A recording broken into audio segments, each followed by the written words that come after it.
Nigeria has come a long way since gaining independence in 1960. It has passed through a series of republics, the first which started in 1963, and we are right now in the Fourth Republic, which started in 1999, with unbroken democracy. Now, one begins to wonder what has really come up for Nigeria in the past 64 years. We've had leaders coming up with their different styles of leadership, promising to continue with the visions of the founding fathers. Right now, we have the 16th president of this country, President Bola Ahmed Tinubu, and he has continued to echoed his commitment to alleviating the sufferings of Nigerians and placing Nigeria on a pathway of sustainable development. Well, on the 1st of October 2024, when Nigeria turned 64, he did address the nation. A number of issues were raised. And so in this week's edition of Midweek Connect, we will be looking at the president's speech. And of course, I will be joined by analysts to take a look at today's edition. Welcome. It is Midweek Connect on NTA Benin. I am Udra Kobong Achibong. But first, let's bring you the tidbits. Nigeria's President Bola Ahmed Tinubu has announced the gathering of a national youth conference to address the different challenges and opportunities faced by youth in the country. President Tinubu, while addressing the nation during his second Independence Day broadcast and Nigeria's 64th anniversary, says the conference will provoke meaningful dialogue and empower young people to participate actively in nation building. I am pleased to announce the gathering of a national youth conference.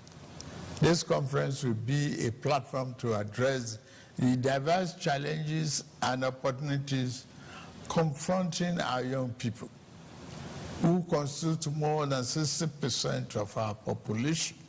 The modality of this conference and selection of delegates will be designed in close consultation with our young people through their representatives. My fellow Nigerians, please be assured that we are implementing many measures to reduce the cost of living at home.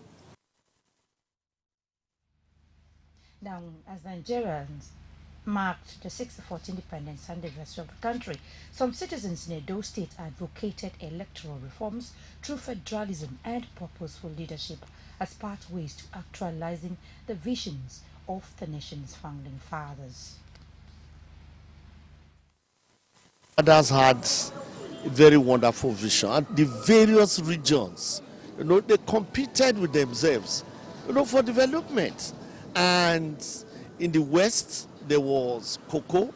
In the north, the granite pyramid. In the south, in the east, there was oil.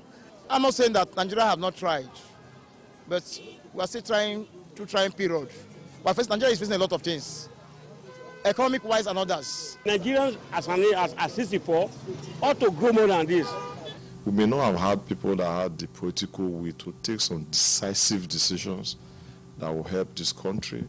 But I sincerely believe that today we are having a president who is courageous, who is having the capacity to take some bold decisions. I think we should return to true federalism. Meanwhile, absolute faith in God's ability to turn things around and the need for Nigerian leaders to promote national interest above self was emphasized. These were the opinions of religious leaders as Nigeria marks 64 years anniversary. Necessary price. Nigerians are resilient people. They will follow if we have leadership. I call on all Nigerians to be patient with government in every genuine effort that they make to turn things around. This is the time we have to go back to God. This is the time we all have to re-examine ourselves and then think of the legacy we want to leave for the coming generation to emulate. They should lead the people with the heart of a shepherd. They should be sympathetic to the pains of the people. so that we can smile again. They should take their faith away from man and put their faith in God. Yes, it's still Midweek Connect on NTA Benin. We will now take a break. When we return, we will dive into the discussion for today. Please don't go away. Do you live in Aduawa and environs, or you need a conducive and open field in Aduawa for your wedding receptions, birthday parties, annual ceremonies, family or corporate events in a serene and conducive environment that is close to nature? Then look no further. NTA Benin Aduawa is the place for you. NTA Benin Aduawa has a large field for all your events and ceremonies. Also, at NTA Corporate Headquarters TV Road, we have a state-of-the-art fully air-conditioned ultra-modern hall for all kinds of indoor events with a standby generating set, therefore ensuring uninterrupted power supply. We also have NTA Pavilion for all outdoor events at the same venue. Guess what? Our prices are affordable, locations are easily accessible, venues conducive and highly secured. Our outside broadcast van is available 24 hours and can broadcast your events live. And above all, you can air your events on our award-winning program like Events and Style. And any booking on the field or hall gets a bonus of free news coverage. Wow! What are you waiting for? Grab this opportunity and have your celebration in a grand style. For inquiries and bookings, please call NTA Benin, the award-winning station. Join us every day on NTA Benin Network Center, Channel 7, VHF. Star Times on Channel 103. You can log on to our social media handles: YouTube, NTA Benin, Facebook, NTA Benin, Twitter, NTA Benin 1. For breaking news, call our news desk on 091 535 59648. NTA Benin, the award-winning station.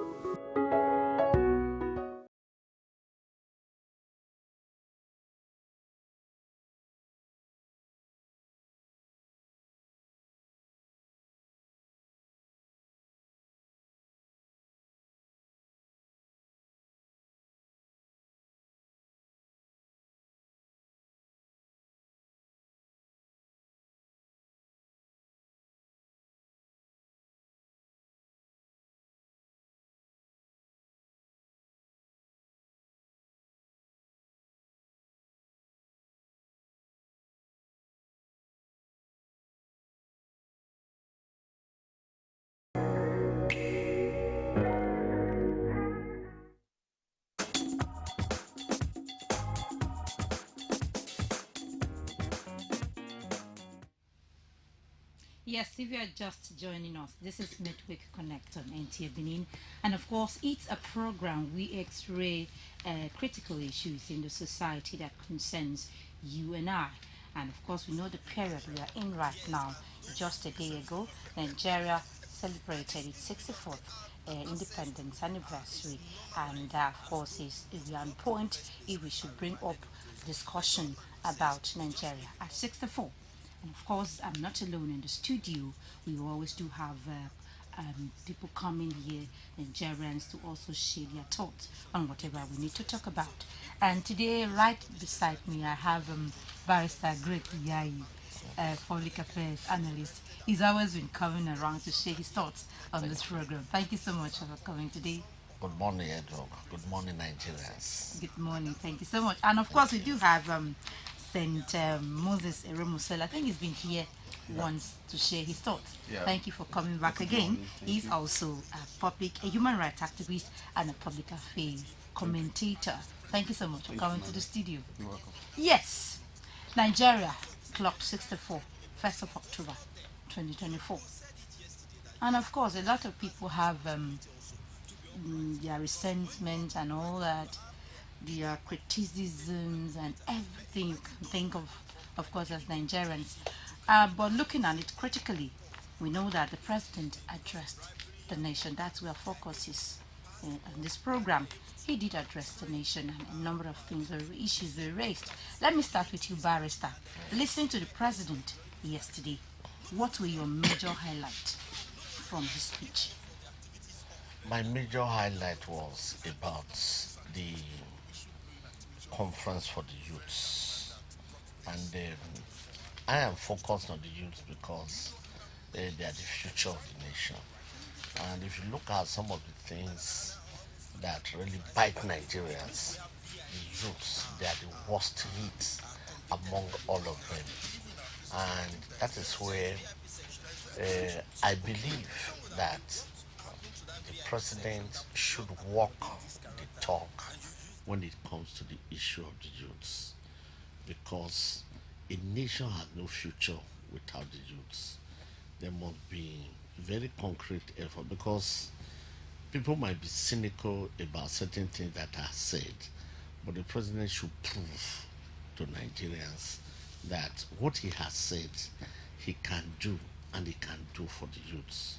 And that is where I am very, very, very concerned, because if we don't address the restiveness, the dissolution of the youths, then as a nation we are lost. And we do hope that he will honor his word, he will be a promise keeper, and he will do what he has said, and the youths will have our relief. And when the youths have their our relief, we are all relieved. Honestly. Yes, Barrister, that's your what you took from it. Let's still come to you, Saint Romosele. Still the same question. What were your major highlights drawn from the speech? Thank you very much. I want to align with Barrister fully on that, because that's actually all I took away from the speech. The speech was a bit not so exciting, and the only thing that was exciting there was referring to the youth and the confab he's planning. I wish he extended that confab to the nation. Let's hope that he will take it from there, and let us accept it from that point, because we start from 1 before we get 2 and 3. Yes, he talked about the youth. He has realized that the youth form the fulcrum of our society. The youth can bring down this country, can rise this country up. So let him address the youth. Let us go there. Let us discuss, and let us from there begin to think about changing this country. Because it's not just for us to just sit down there. They expect the youth to go and sit down there and just get some benefits, some money, and then go back home. It will not be the same. The youth will go there and take a decisive action about this country, the future of this country, positive action. Positive action. Yes, let me still stay with you. You're talking about the confab. That's what really drew your attention from the speech. And you know that in recent times, youth have been protesting, going to the street to this is what we want, this is what the government should do and all that. One would begin to think that probably the president is drawing strength from that the youths have been on the street trying to tell this is what we want. And do you think that there's a connectivity between what has been happening in the country from the angle of the youth and what the president has talked about, the confab, to bring them together for them to begin to talk about their challenges so that they can force a way forward? The challenges of the youths are very clear.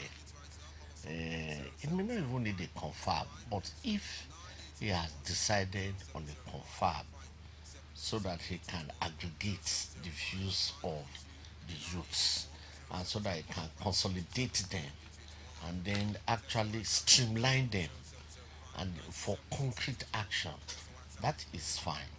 Because the president should know that some people are going to have the conspiracy theory that it might just be a jamboree. But the president should prove them wrong by actually taking concrete action from the discussions that will be had in this confab.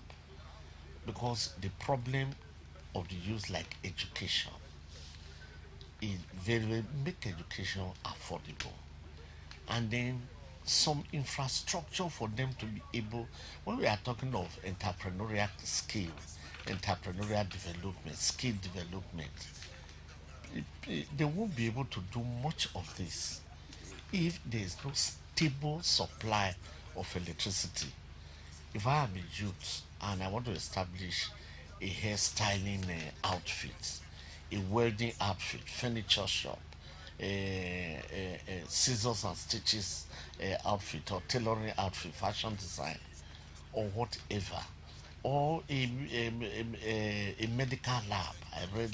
I studied microbiology, medical laboratory, and instead of looking for a job, I have a little money or I'm able to access something, and I want to set it up. I need stable supply of electricity.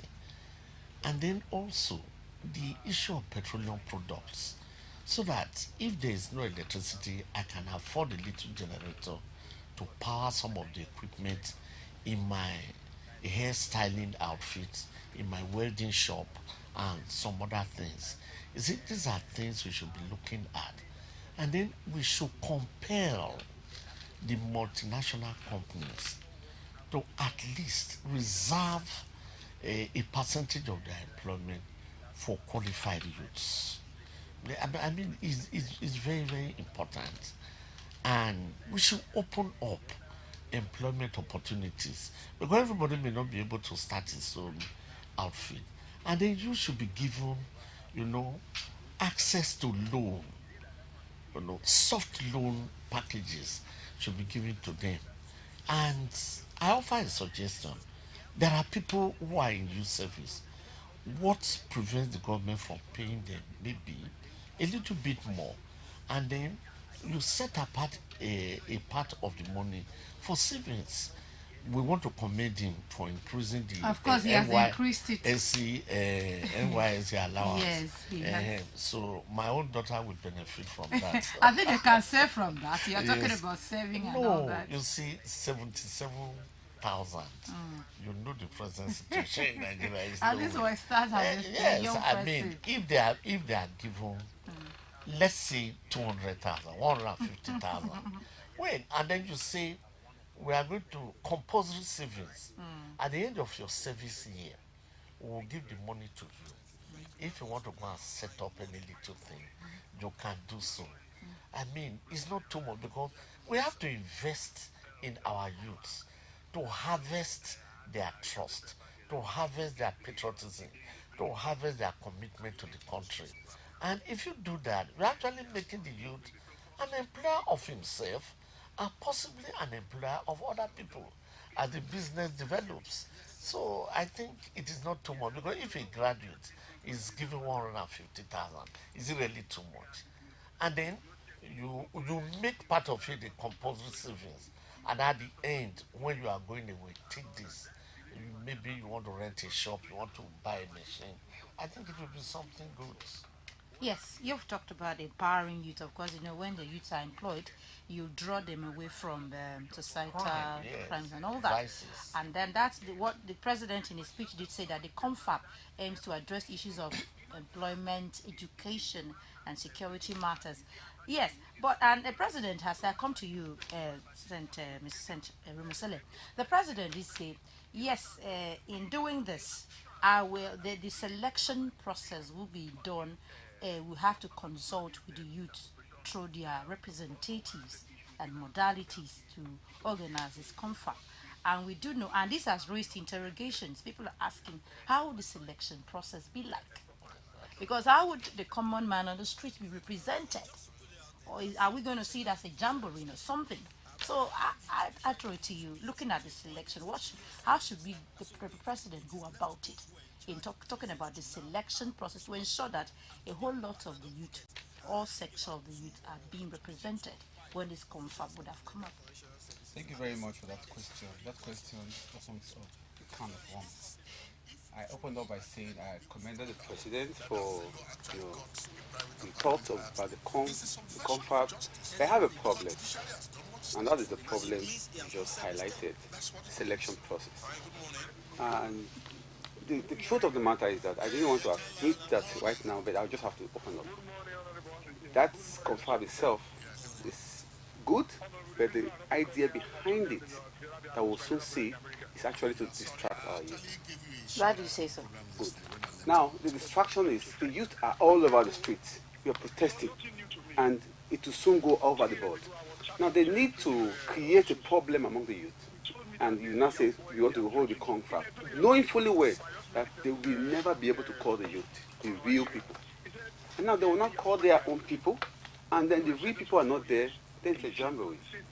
If you really want to call the right people, the question, you don't even need a confab like the barrister said. The youth of this country, their demands are very simple. I call it one demand. And that is in the book of Chinua Achebe, who once said there was a country. Chinua Achebe said there was a country. The youth only want one thing. They want a country. Or what is a country? A country is that entity that is with you from birth. When you are born, it gives you a birth certificate. You don't have to struggle to get that. Today, I know how we struggle to get the birth certificate.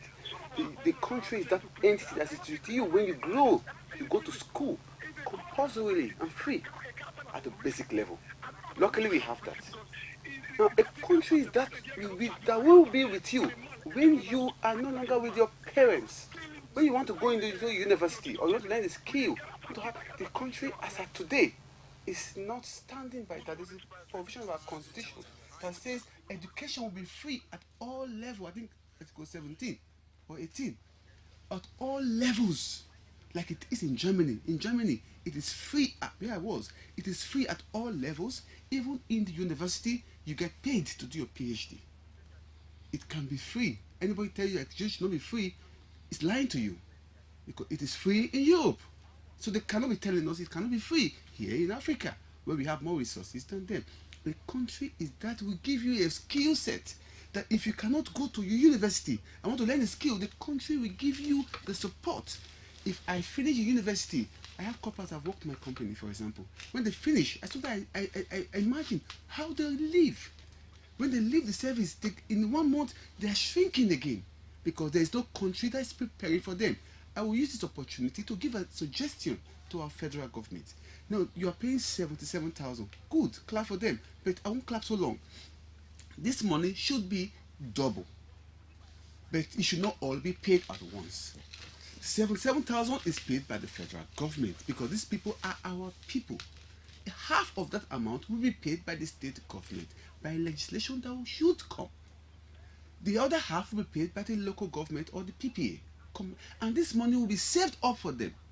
Will not be paid, will be paid into a consolidated revenue of the NYSC. And when they finish at their collecting a certificate, they are getting a consolidation of all the savings. And when they have this, some of them who are hairstylists, they can begin to open a small shop immediately. Some of them who are computer experts can open a small business, and that way you are creating jobs. Our government must be thinking. Our government is not thinking. They're only thinking how to stop the youth from resisting them. If you do the right thing, the youth will not fight you. Yeah. In Germany, the youth will not fight their country. Do you know why?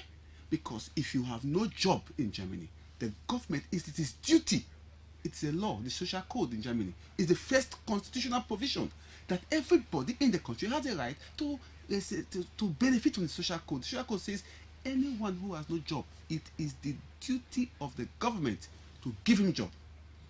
Until he is given job, give him payments. So that's social service. They start paying them. So that's why the government knows that if I don't give him job, I will be paying him. Money is going out. Government will not begin to deal with all the private sectors. Give me all the job you have. Don't give it abroad. Don't take it overseas. Give it to me first. Then they'll give it to you. If you don't go to job, then they stop your payment. That's the only condition to stop that payment. Otherwise, they have no job, they pay them. So these people see their country as a protection. If they are working after 1 year, and if you lose your job after 1 year, you cannot just go home like that. If the government pays you, or your employer pays you, the law is there. Our law should be waking up. The confab is good. The idea of thinking is good, but the solution will cause problem. If you want to seek my advice on how to do this election without causing problem, no, make it virtual, make it no salary, make it voluntary, and you'll see Nigerians like me. I will go into confab. Thank you. Yeah, yes. He has raised a number of issues. He said Nigerian youth, they want a country. Yes. They'll be able to have access to what the law provides for them, from what he's been saying. And we are still looking at the whole process, because we are talking about capturing all the concerns of the youths, right to the least youth on the street and all that. And we are talking about, we know that when you're talking about confab, it's not open to the public. It's not something that all the youths can come in and say their mind. But looking at it holistically, how should it be done? When we are talking about selection, letting the youth speak out, what should we be looking at in the entire process? Well, if you are talking of how the confab will be, the delegates. Remember, the president said 30 days. 30 days. A 30-day Yes. confab. I'm not too optimistic about the clarity of the selection process. And then I also look at it. The government is going to spend a lot of money. One, on the selection process, accommodation process, and all that. Do we actually need to do that to know what the youth needs? We have the Ministry of Sports and Youths. We have them in every state. We have them on the federal level. I think those ones should be able to interact with youth organizations on their own and then aggregate their views and then consolidate them and pass them on to what's the work of the Minister of Youths and Sports or whatever. So that should be their work, and because anything that will mean spending public money, the competition will be very high, the fight for it will be vicious, because people know that they are going to be delegates, they are going to be accommodated, and possibly pay some allowances, even if it's for a week or two. So why can't the government pay itself that expense and that effort? The issue of the youth, the healthcare, can't the government say, okay, for youths, particularly those that have no jobs, that a percentage of their head bill, if they fall ill or they go to hospital or they have medical treatment, should be handled by the government? And then also, you see, I find it difficult, although I'm optimistic about what he's trying to do, how you can increase school fees in federal institutions and then at the same time you say you want to help the youths. One of the direct ways to affect the youth positively, reduce school fees in federal institutions. That one will benefit a lot of youths, whether upper class, middle class, lower class, whatever class. Everyone can have access to that. And then the NYSC is a well-conceived youth initiative. Empower them. I'm not saying that you can empower all the youth in the country at the same time, but by the time you are empowering some as students, some as NYSC members, and you are preparing them for the future, and then you are helping them with the area of healthcare, I think the government would have touched the lives of many people. And some of the restiveness we are seeing, we will not be seeing our youth in the street, because they are not in the street for nothing. One, they have nothing to do, and then some of them are actually hungry. So the initiative is laudable, but I also, you see, the president should be aware of one thing. Some of these processes will be hijacked by some people who do not even have the same good intention as he may have. And they can turn them around and things can backfire. So I would, while I'm not saying if he insists on the confab, he shouldn't do it, but I feel that even that confab can be done without. And the Ministry of Youth and Social Welfare, they can aggregate the views of the youths. They are known, educational opportunities, affordable health care, and then create a kind of environment for the talents of the youths to thrive. Thank you so much, Barrister. Yes, we are talking. Of course, the president did say that there will be modalities as far as so let's keep our fingers crossed and see what modalities the presidency will bring up to ensure that that confab comes out the way Nigerians will want it to be. Now let's see. No, I know that was your really the major concern, the major highlight you took from it, but there were other issues that the president raised in his, and I think when I looked at it, I equally looked at we are talking about empowering Nigerians, job creation and all that. He did talk about the Renewed Hope Labor Empowerment and Employment Program that he wants to launch that will aim at providing 2.5 million jobs. And he did also talk about agriculture and all that. I want us to really dive into it. Let's look at the employment issue, labor employment and empowerment program. He says he wants to launch in the country to empower people to have access to job and be self-reliant. What would you have to say that? Let me come to you, Senator Museli. Yeah, I have a problem with Nigeria government always sloganeering. 250,000 jobs, 2.5 million jobs, 1 million jobs. I am not very comfortable supporting such sloganeering. What I believe can bring jobs. The government may not directly bring these jobs. Should focus more on security and the welfare of the people. That's the primary and the fundamental duty of the government. Security and the well-being. I have a farm in my village. I'm well known as a cassava farmer. I end up writing cassava. I have a cassava farm, but I cannot go there. I cannot go there because I'm afraid of Boko Haram.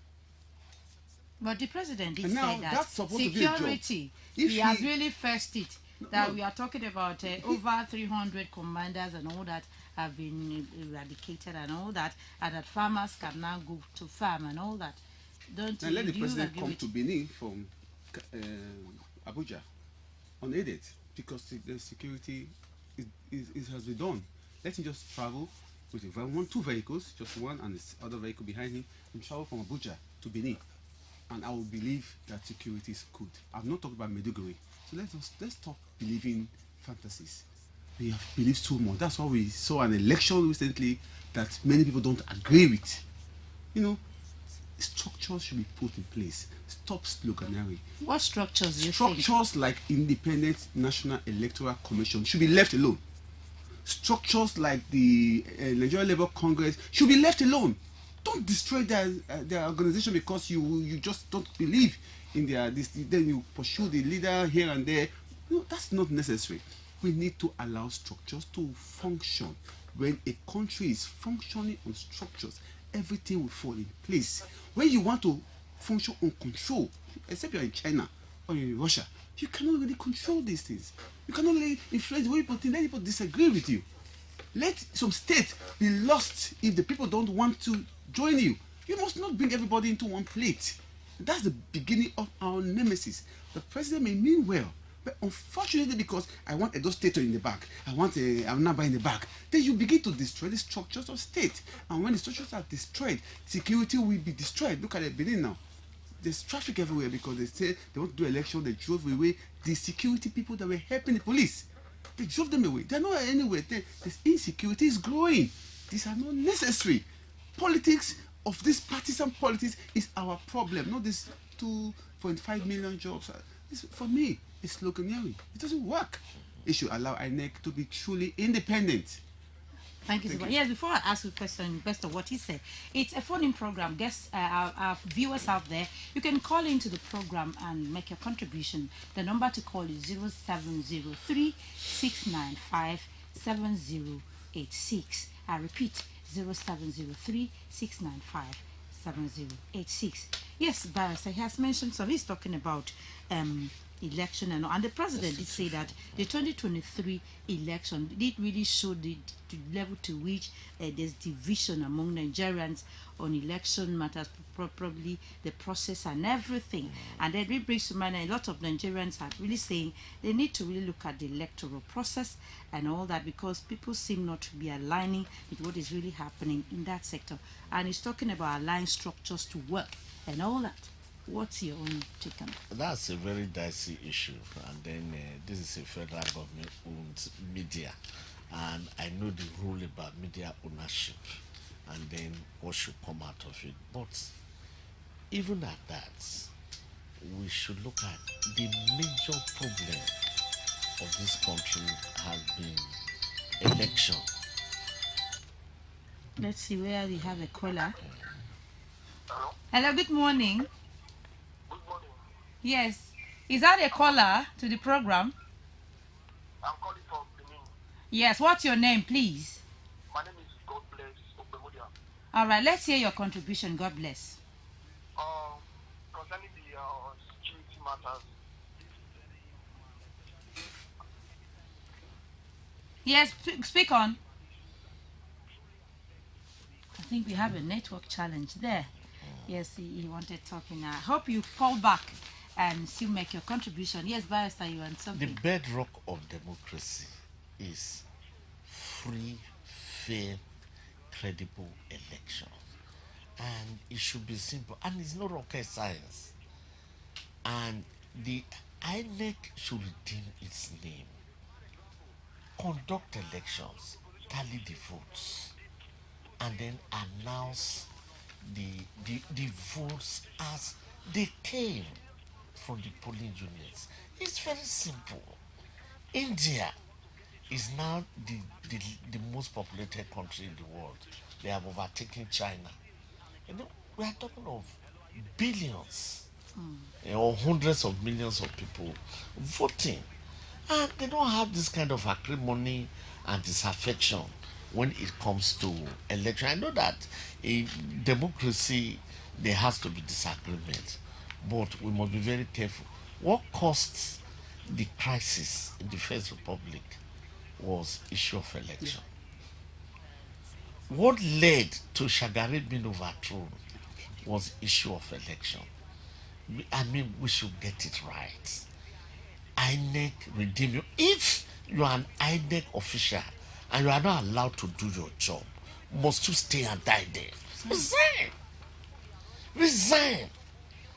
By the time you resign, another person resigns, another person resigns. You tell the people, come and conduct the election or the selection yourself. And then let the nation be at peace. Because let me tell you something. It is easier for the losers in an election to accept defeat if the election is free and fair. And there will be less acrimony. Then the security challenges that are always associated with election will not be there. Our security agents should know that they are not election managers. So please, I want us to get it right so that this nation can be stable. And then whoever is the president, as our president is today, can be focused on delivering the dividends of democracy.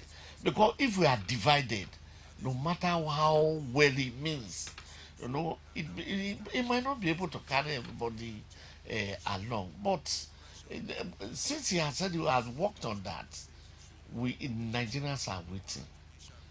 The Ondo state election will soon come.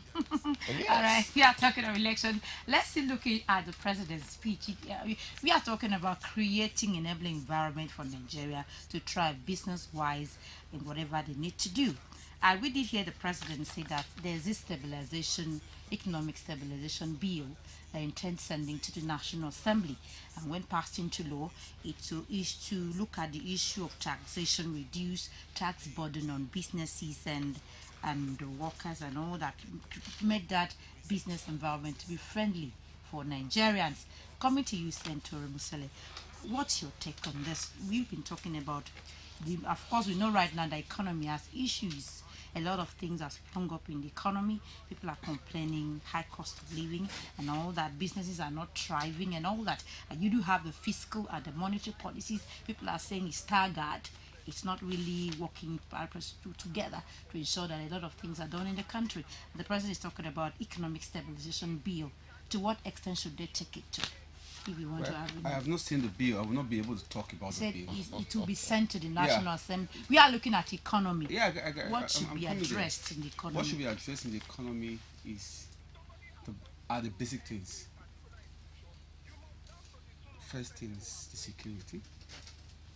Second thing is the welfare, and I always like to add the third, which is education.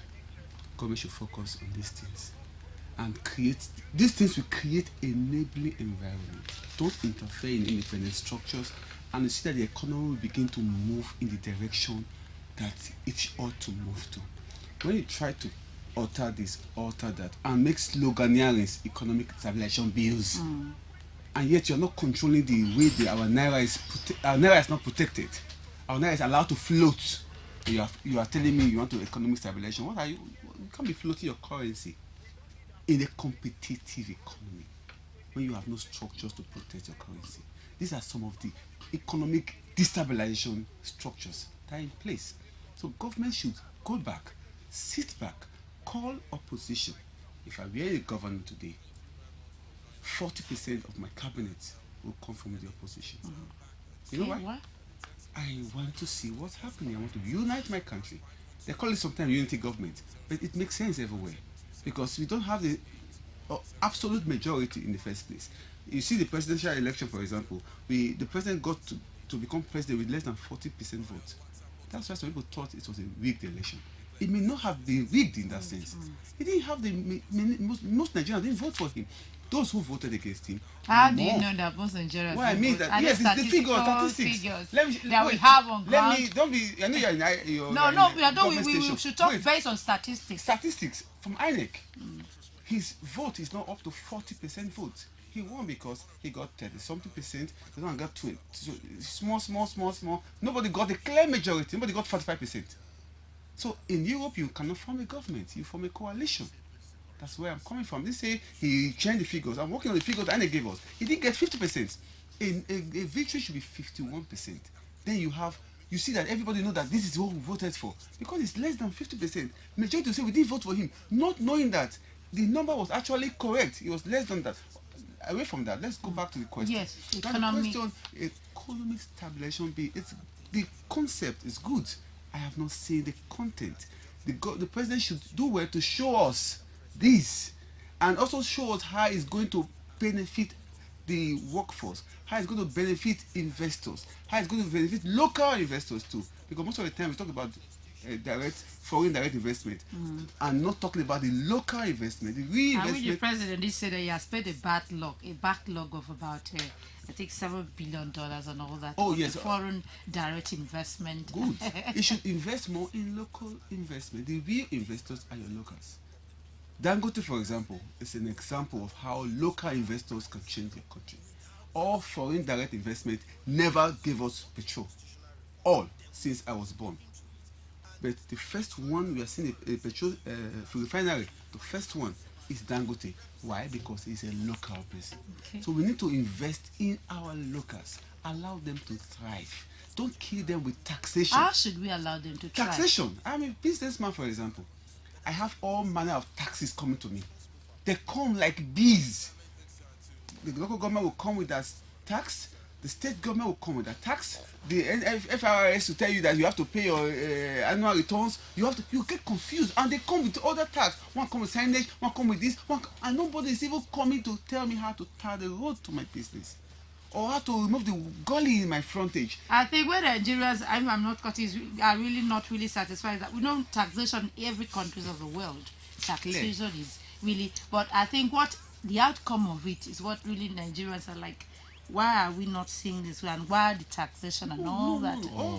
I pay tax in Germany. I pay tax only one place. The government do the back end.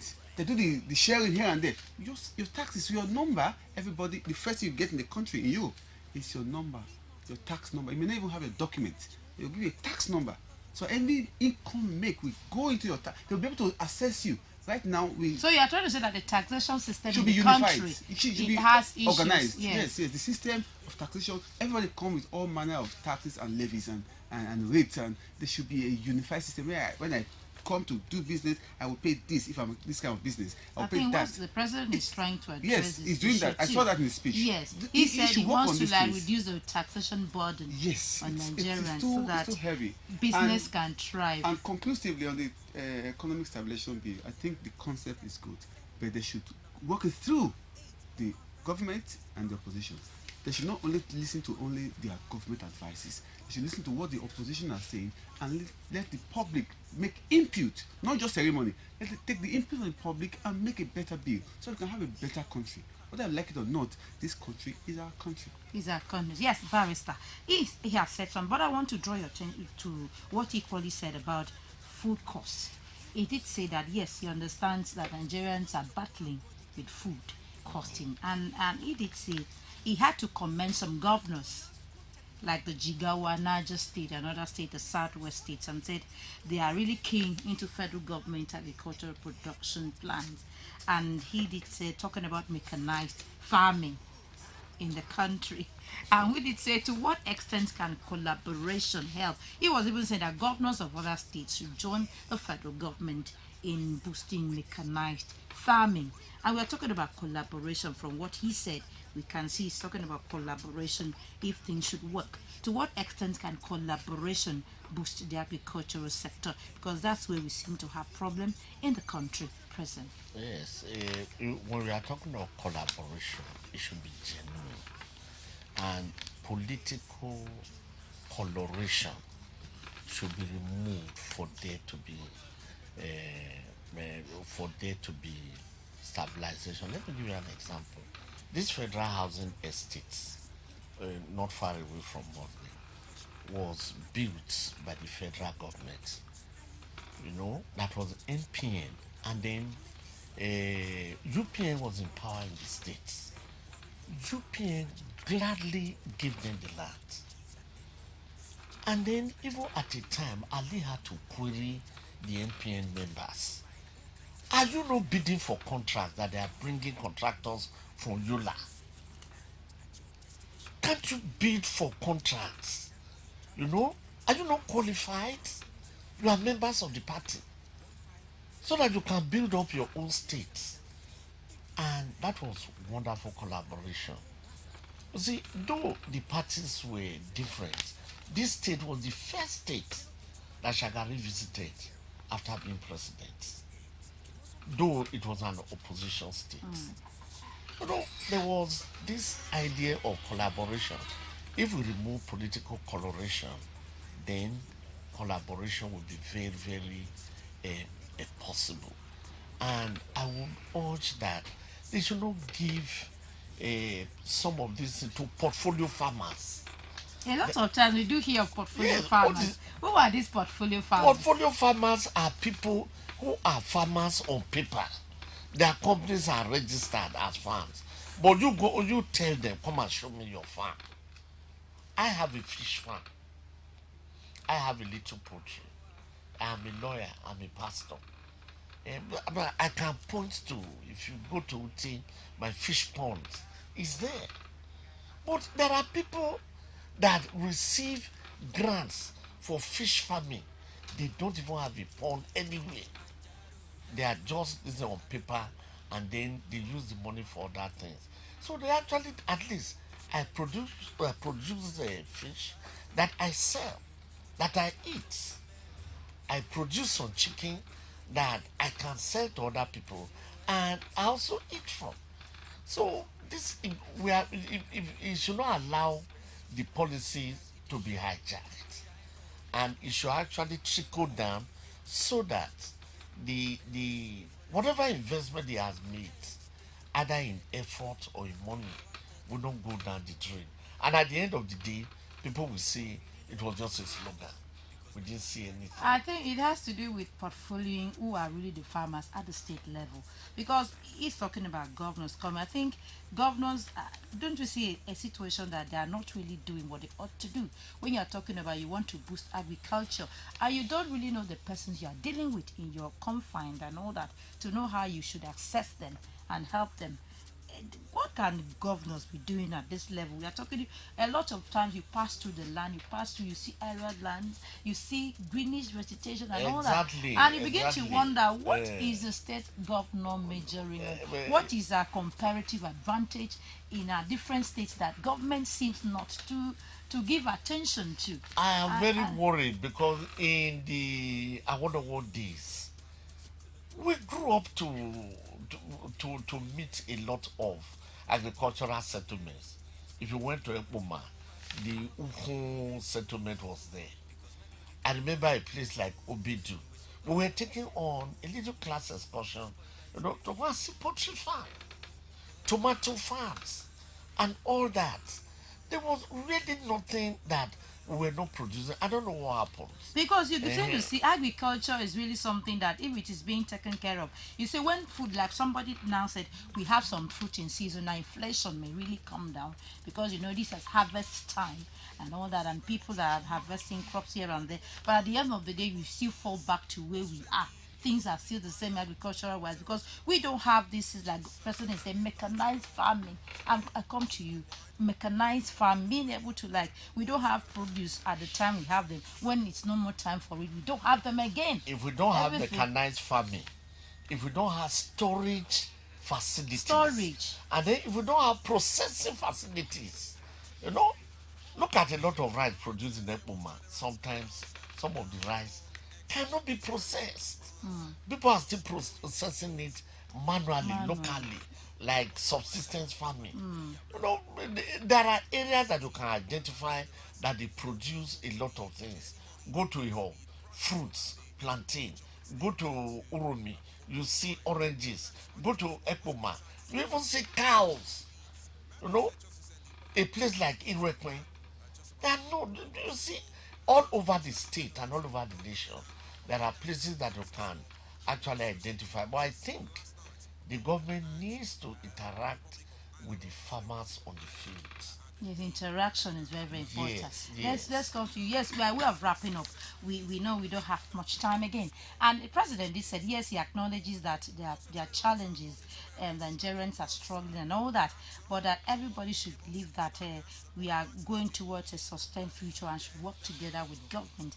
I haven't recognized this, and as your way of parting, your parting words, what should way forward? We're looking at the presidency has said we are going to do this year, going to do. Let's look at this, that in next year we are talking about the 65th anniversary of Nigeria. We should not be talking about what we are doing, what we will do, or what we have done.